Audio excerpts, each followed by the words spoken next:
Welcome to the Stoic Responder Podcast. I'm your host, Christopher Healy. As a special agent who spent more than 15 years conducting large-scale fraud, money laundering, and public corruption investigations, Stoic philosophy provided a mindset edge that became the foundation of my professional success. My mission today is to share those same ancient mindset lessons with you so that you can turn obstacles into opportunities and adversity into advantage. Time to muster up. All right, folks, welcome back to the Stoic Responder Podcast. This is episode 32, and I am your host, Christopher Healy. Folks, before we get into today's episode real quick, I want to give a shout out to my good friends over at the Overwatch Collective. The Overwatch Collective is a nonprofit and podcast that's supporting first responders, military, and families. It's helping get individuals the therapy they need.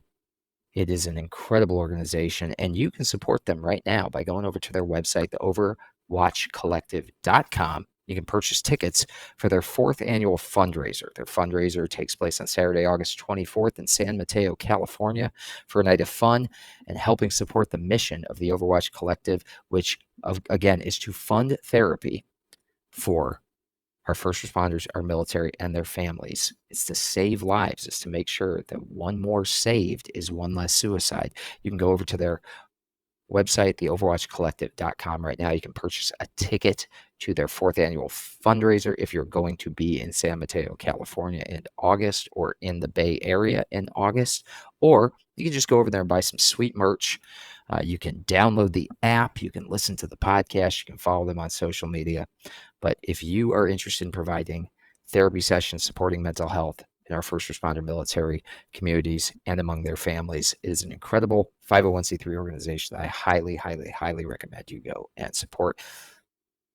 While you're out there supporting the law enforcement community, make sure you check out Blue Badge Coffee Company as well. We love Blue Badge Coffee Company over here at the Stoic Responder Podcast because as a law enforcement-owned company that is taking a portion of every sale of coffee, of merch, and giving it to law enforcement agencies around the nation to assist them in funding and or maintaining their peer support programs. It's premium coffee with a premium cause. Once again, I do not get paid to support these organizations. I just believe in the mission that they are doing for our law enforcement community, and I love being able to use this platform to spread the awareness about great organizations like the Overwatch Collective and Blue Badge Coffee Company. Hope you check them out. All right, guys, getting into the meat of today's episode. Let me start you out with a quote from Seneca. Reason goes for nothing when once passion has been admitted to the mind and has by our own free will been given a certain authority. All right, the title of this episode is Call Timeout. And folks, if you are detecting a theme this week, it's intentional. The theme this week is all about lowering the temperature. It's all about taking a second to pause. It's all about getting yourself off of social media. It's all about rejecting things you do not control. It's all about remembering that life is short, and all of those things have a root in recent events. And so it's a very intentional theme this week, and I hope you're taking account of that. So today's episode, Call a Timeout, it's a reference to, if you're football fans, you know what this is. It's a reference to freezing the kicker. You see, if you're not an NFL fan, if you're not a football fan, if you're unfamiliar with the terminology, when a kicker is lined up for a game-winning field goal, a common practice in the NFL is for coaches to call a timeout immediately prior to the snap to attempt to disrupt the kicker's rhythm, to throw them off their routine. Because kickers, kind of like pitchers, you ever see a pitcher on a baseball field that, the way that they prep, hitters are the same way. They're very superstitious, right? There's a studied routine to what they're doing. They want it to be the same every single time. In the same way that we train on muscle memory, that we know how to tap rack, re-engage, we put our gear in a similar place so that we're constantly aware of where it is. We know what we're doing. We know how to make our efforts happen in our life and death scenarios much quicker and easier on us. Kickers are the same way, right? And so the idea is to call a timeout immediately prior to the snap, or to call a timeout, as they're getting ready to line up and kick, is going to disrupt their mind. It's going to get them out of their regulated state. It's going to introduce some dysregulation, some additional stress. It's going to get that body reaction that might give them the yips, that might make them, rethink their strategy. It might give them just enough of a pause that they can't reset, right? It's like, the record, I'm showing my age here, but it's like when the record skips or the CD skips. Sometimes it's going to cause the whole song to be screwed up now, right? So That's the idea in icing the kicker, freezing the kicker. Let's take that idea and let's apply it to something else. I want you to think about the last time you were truly upset. Maybe it's this week. Maybe you are one of those people who is very upset about what happened on Saturday, about what happened with what is happening with our politics, what is happening with where we're reaching the point where, as a first responder, I know a lot of you are feeling this and thinking this because this falls on you when chaos boils over. So maybe you're at a point where you're frustrated, you're angry about what happened on Saturday, about the possibility for violence that could come out of this, the possibility for increased violence, the possibility for reactionary violence, whatever the case may be. You're upset and worked up about this. Maybe you're having an argument with somebody who feels differently than you. Maybe you're having an argument with somebody who sees it from a different perspective. Maybe you think that person's a real jackass. Maybe this is something that has happened within the last 24, 48, or 72 hours. You got real upset about current events, about something that's happening. Let me ask you this. Did you do or say something that you later regretted? Probably. Did you fire off a text message? Did you shout something at the person you're having the discussion with? Did you raise your voice? Did you respond with personal attacks? Maybe so, because we all do that. You see, in the heat of the moment, anger can compel us to lash out. It can compel us to say hurtful words. It can compel us to engage in reckless behavior, often with regrettable consequences. Most oftentimes, I would say, with regrettable consequences. There's very, very rarely a time when you say something out of anger that you don't regret it, that you don't wish you could pull those words back in. So what happens when we call a timeout? What happens when we ice the kicker, when we don't get to swing away? What happens when we call that timeout? Well, for us, it's a good thing, right? We disrupt that automatic reaction. We disrupt that lashing out, that hurtful words, that raised voice, that increased temperature, to borrow a phrase that's being thrown around right now. When we call a timeout, just like you ice the kicker on an NFL game, you ice yourself. You walk away, you take a breath, you disrupt that automatic reaction. You create space for deeper thinking and wisdom to prevail. You see, anger, when delayed or deferred, is almost always weakened. It's very rare that if you call that timeout, if you're about to scream and yell at someone, if you give yourself that moment, if you call a timeout, if you take that tactical pause, usually that anger reduces. Delay, deferral almost always weakens the impulse to be angry. It almost always gives you fresh perspective. It almost always allows you to lower your blood pressure. And therefore, it prevents you from saying or doing something you regret.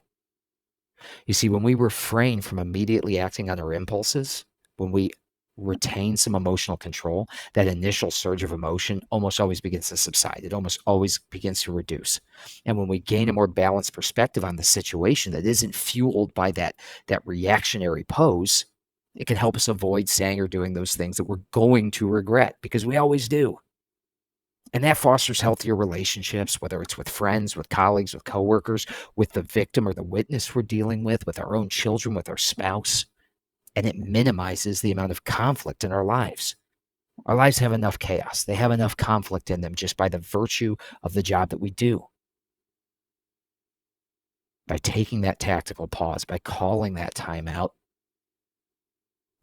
we reduce some of that conflict in our lives. We reduce some of those feelings. We foster healthier relationships. We minimize the conflict.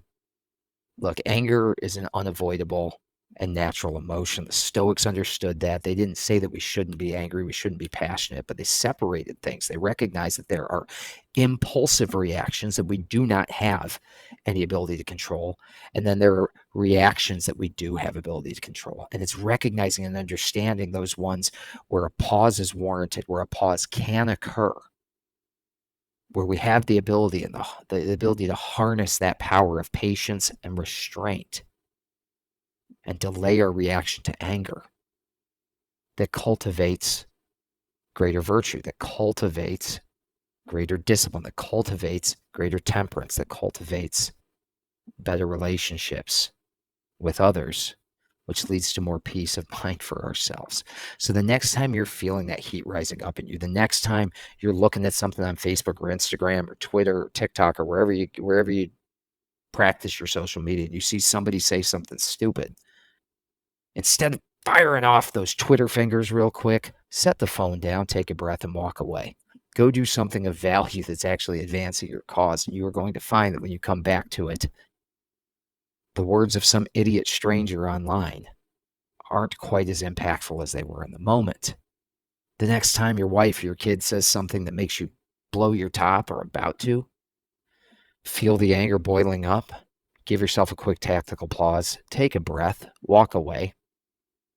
It's very infrequently that an emotional response in that moment is going to create the long-term reaction that you want. More often than not, it's going to create regret instead.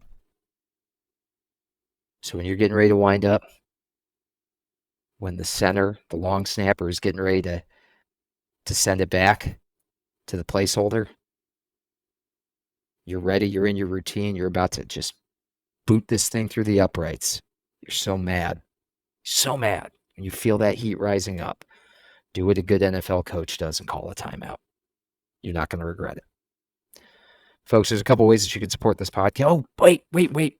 Speaking of timeout, let me call a timeout before I get into my you can support my podcast pitch. Let me leave you with the journal prompt. I want you to ask yourself, think about that last time you got angry within the last 24, 48, 72 hours, within the last hour, within the last 5 minutes, whenever it was you were last angry. I want you to think about, what did you do or say that you regret? I want you to take out your journal. I want you to write this down. What did I do or say the last time I was angry that I regret? That had I taken a timeout, I wouldn't have done. That's your journal prompt for today. Let me get into my spiel.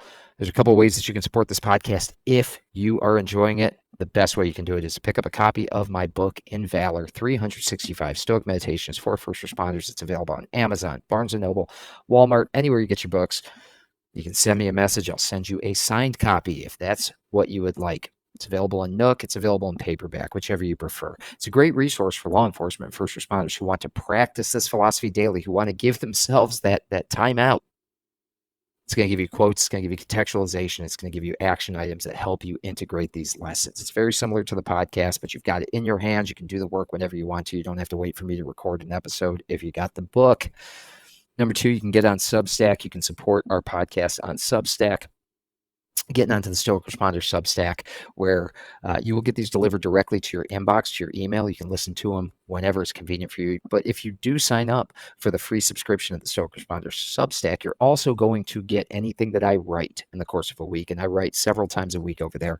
Leadership lessons, other Stoic tips. You're going to get a little bit of bonus material that's going to help you advance your philosophical journey. And finally, you can like, share, and subscribe wherever you are listening to this, wherever you're getting it. It's going to help others find this podcast and help other people get that Stoic mindset medicine that's going to help them live their lives with valor. But for you, if you want to live your life with valor, get out there and do so. And until next time, until Friday, you are how to roll.